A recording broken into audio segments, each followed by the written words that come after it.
If you've only got one day to see Denver, don't worry. We packed the Mile High City's best experiences into just 6 hours, and it couldn't have been more perfect. Our family had a long layover in Denver, so instead of waiting at the airport, we decided to make the most of it and turn it into a one-day micro-adventure. This is how we explored the best of the city in just a single day. And stick around to the end. I'll share a few things we'd do differently next time, including how to get to the city faster, what to wear, and the local foods you can't skip. We landed in from an early flight from our home in San Francisco, grabbed a rental car, and about 30 minutes later, rolled into downtown Denver.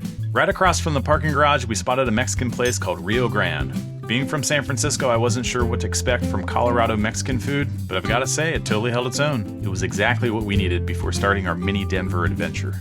With lunch out of the way, we started our day at Union Station, a beautifully restored 1914 landmark that's basically Denver's living room. Inside, it's filled with bars, restaurants, cafes, even a hotel, all centered around this incredible Great Hall.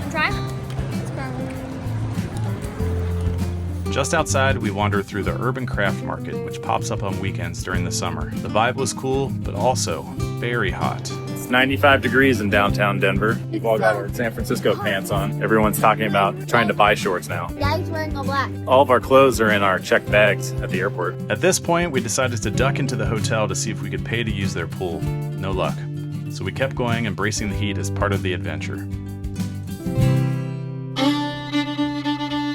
Our next stop was Rockmount Ranchwear, a Denver icon that's been here since 1946. This is the birthplace of the Western shirt, the same ones worn by musicians, actors, and just about every cowboy worth his salt. Visiting Rockmount isn't just shopping, it's like walking through a time capsule of Western fashion.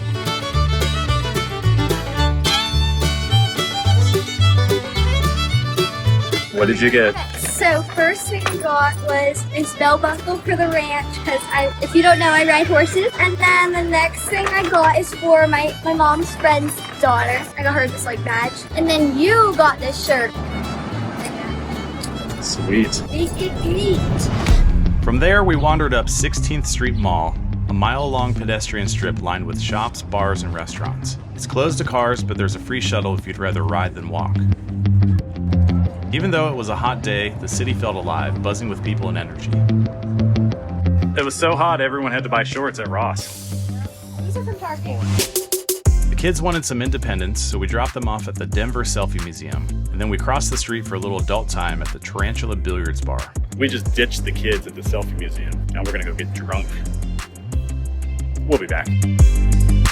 Naturally, we ordered a Coors Banquet because when in Denver, you have to. And maybe it's the altitude, but it actually did taste better here. We barely had time to drink our beers before the kids were done with the Selfie Museum. So how was the Selfie Museum? It's actually really fun. Really fun? Yeah. Can't wait to see your photos. They had fun, but powered through it in about 30 minutes.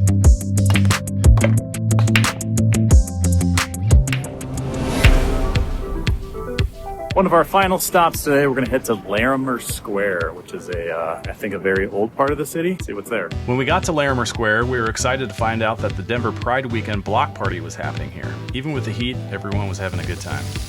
By the time we made it back to Union Station, we'd come full circle. And right there were those fountains we'd passed earlier. No pool, no problem. The kids went straight in, finally cooling off after a day in the heat. That moment, watching them play in the water, felt like the perfect payoff to the day. Are you dead from the neck up? What?